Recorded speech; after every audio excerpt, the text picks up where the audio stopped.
নমস্কার বন্ধুরা, কেমন আছো তোমরা সবাই? চলে এসেছি তোমাদের সকলের কাছে নতুন একটি ভিডিও নিয়ে।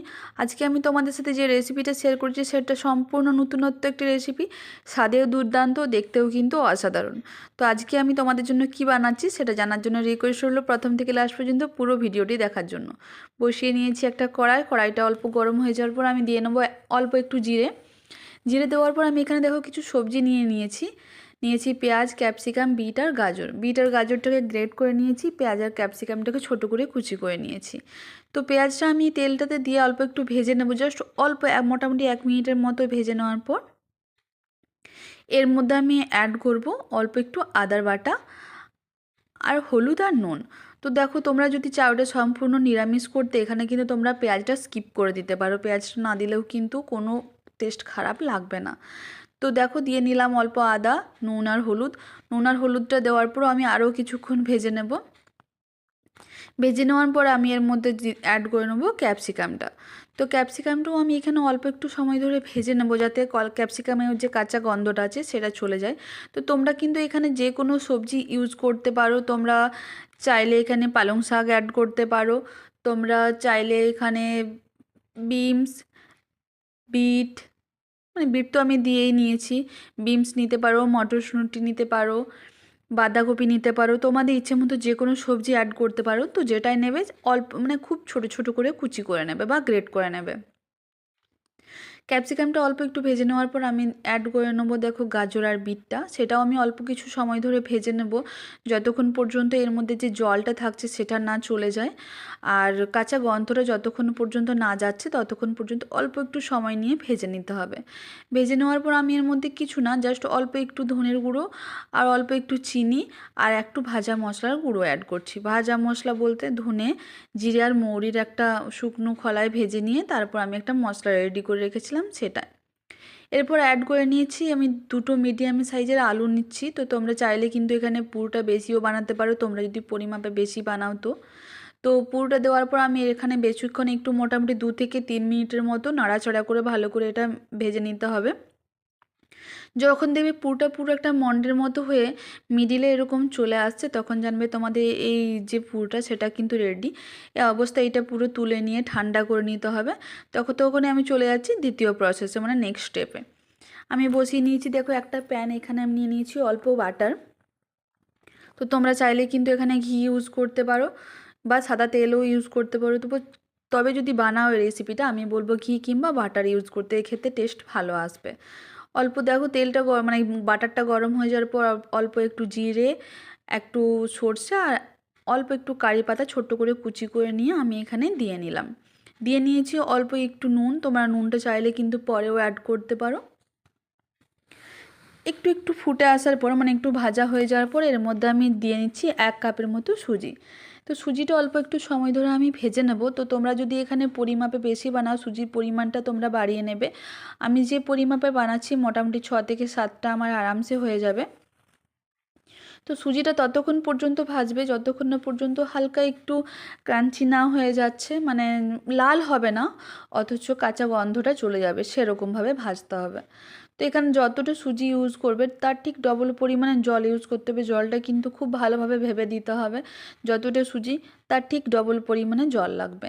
এরপরে এটা আবার ভালো করে কিছুক্ষণ নাড়াচাড়া আমি যেহেতু আগেই নুন দিয়েছি আর নুন দিচ্ছি না, তোমরা চাইলে এই পর্যায়ে নুনটা দিয়ে নিতে পারো, কিংবা তোমরা চাইলে এখানে কাঁচা লঙ্কাও কিন্তু কেটে অ্যাড করতে পারো। তো দেখো, ভালো করে এটা নাড়াচাড়া করে মোটামুটি 2 থেকে 3 মিনিট সময় ধরে নাড়াচাড়া করে ভালো করে রেডি করে নেবো, যতক্ষণ না পুরো শুকিয়ে যাচ্ছে। যখন দেখবে পুরো শুকিয়ে একটা জায়গায় ডালার মতো চলে আসছে মন্ডের মতো আকারে, তখন জানবে এটা কিন্তু পুরোপুরি রেডি হয়ে গেছে। তো বন্ধুরা, তোমাদেরকে এক্ষেত্রে বলবো তোমরা এই প্রসেসটার জন্য যদি তোমাদের কাছে ননস্টিকের প্যান থাকে অবশ্যই ইউজ করো, তাহলে কিন্তু তোমাদের কষ্টটা একটু কম হবে। তো দেখো এরপর কি হবে, যে এটা সুজিরটা রেডি করে রেখেছি, সেই সুজিটাকে ভালো করে ঠান্ডা হয়ে যাওয়ার পুরো পুরো ম্যাশ করে নেবো। একটু 2 থেকে 3 মিনিট ভালো করে হাতে করে ম্যাশ করে করে আমি মেখে নেবো, যেরকমভাবে আমরা আটা মাখি সেরকমভাবে মেখে নেবো। তোমরা কিন্তু এখানে চাইলে হাতে অল্প তেল ইউজ করতে পারো। এরপর ওই সুজিটার থেকে অল্প একটু করে নিয়ে আমি যেমনভাবে বল বানাই সেরকম বলের মতো আকারে করে ভেতরটা একটু হাতের ভাঁজ করে এরকমভাবে গর্ত করে নিয়ে মানে জাস্ট একটু ভেতর দিকে ডিপভাবে করে নিয়ে তো তার মধ্যে আমরা যে পুরটা বানিয়ে রেখেছি সেই পুরটা অল্প করে দিয়ে নেব। তো তোমরা চাইলে এখানে সাইজটা ছোটও করতে পারো বা বড়ও করতে পারো, আমি একটু বড় সাইজের বানাচ্ছি। তো তোমরা সাইজটা নিজেদের মতো করে করে নিতে পারো, শেপটাও তোমরা তোমাদের পছন্দ মতো দিতে পারো। তো আমি এখানে টিকিয়ার আকারে বানাচ্ছি, ঠিক এরকমভাবে গোলভাবে বানিয়ে নিয়ে জাস্ট হালকা একটু ফ্ল্যাট বানিয়ে দেবো। তো এইভাবে আমি সবগুলো বানিয়ে দিচ্ছি তোমাদেরকে বোঝানোর সুবিধার্থে। আমি আরেকটা তোমাদেরকে দেখিয়ে নিচ্ছি। তো দেখো বন্ধুরা, আমরা যদি ভালো কিছু খেতে চাই, আমি বলবো না যে তোমাদের এটা কিন্তু বানাতে সময়টা কম লাগবে, সেটা নয়, মোটামুটি আধ ঘন্টা কিংবা তার আগেও হয়তো লাগতে পারে। তো ভালো কিছু খেতে গেলে একটু তো সময় দিতেই হবে। এই রেসিপিতে আমাদের খুব বেশি তেলও ইউজ হবে না, যথেষ্ট পরিমাণে হেলদি, আর টেস্টও কিন্তু অসাধারণ হয়। তোমরা যদি বানিয়ে খাও তাহলে কিন্তু নিজেরাই বুঝতে পারবে যে আমি ঠিক বলেছি কিংবা ভুল। আর দীর্ঘক্ষণ কিন্তু এই রেসিপিটা সফট থাকে, মানে এই যেটা আমি বানিয়েছি আজকে সেটা কিন্তু সফট থাকে। তো তোমরা যে কোনো নাম তোমাদের ইচ্ছে মতো দিতে পারো, আমি এটা নাম দিয়েছি পুরভরা সুজির টিকিয়া। তো তোমরা আশা করি বুঝতে পারছো আমি কীরকমভাবে বানাচ্ছি। তো তোমরা যে কোনো শেপ দিতে পারো, সেম প্রসেসে, বা এই শেপেও বানাতে পারো। সেমভাবে আমি সবগুলোই বানিয়ে নেব, তারপর আমি তোমাদেরকে দেখাচ্ছি। তো দেখো আমার এইখানে যে পরিমাপে আমি সুজি নিয়েছিলাম, তো আমার 6টা হয়েছে, একটা ছোট, বাকিগুলো কিন্তু বড়। আর আমি যদি একটু ছোট সাইজের বানাতাম তাহলে কিন্তু আমার এখানে 7 থেকে 8টা টিকিয়া বানানো হয়ে যেত। তো তোমরা সেইভাবে পরিমাপটা নিয়ে নিও। আবার সেম প্যানটা বসিয়ে আমি অল্প একটু বাটার দিয়ে যে টিকিয়াগুলো মানে বানিয়েছি সেগুলো জাস্ট অল্প একটু দু সাইডটা ফ্রাই করে নেবো। তো তোমরা চাইলে কিন্তু এখানে ডিপ ফ্রাইও করতে পারো, আমি ডিপ ফ্রাই করছি না, আমি স্যালো ফ্রাই করব। তো দেখো তোমরা বুঝতেই পারছো আমি কত কম তেলে ইউজ করেছি এখানে। তো এরভাবে দুদিকটা উল্টো পাল্টা করে একটু ভেজে নেব, যতক্ষণ না উপরটা পুরো ক্রাঞ্চি হয়ে যাচ্ছে ঠিক ততক্ষণ পর্যন্ত এটাই ভেজে নিতে হবে। তো বন্ধুরা, তোমাদের যদি আমার ভিডিও একটু ভালো লেগে থাকে প্লিজ আমার চ্যানেলটিকে সাবস্ক্রাইব করো, সাথে থাকা বেল আইকনটি প্রেস করে দিও, লাইক শেয়ার এবং কমেন্ট করতে ভুলো না যেন। তো দেখো এরকমভাবে দু সাইডটা ভেজে নেওয়ার পর আমার কিন্তু যে টিকিয়াগুলো সেগুলো সম্পূর্ণরূপে রেডি হয়ে গেছে।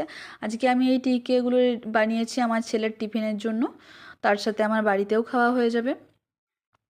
তো দেখো তুলে নেওয়া হয়ে গেছে, তুলে নেওয়া হয়ে যাওয়ার পর আমি তোমাদেরকে দেখাচ্ছি। বুঝতেই পারছো কতটা দেখতে অসাধারণ হয়েছে, শুধু অসাধারণ দেখতে নয়, খেতেও দুর্দান্ত স্বাদের হয়। উপরটা মুচমুচে, ভেতরটা সফট, তার সাথে ভেতরের যে পুরটাতে আমি যেহেতু বিট ইউজ করেছি, তো দেখবে কাটার পর ভেতরটা লাল কালারের হওয়ার জন্য দেখতেও কিন্তু অসাধারণ হয়েছে। তো বন্ধুরা দেখো দেখতেও কিন্তু অসাধারণ লাগছে। তো বুঝতেই পারছো কতটা দুর্দান্ত রকমের এই রেসিপিটা হয়েছে।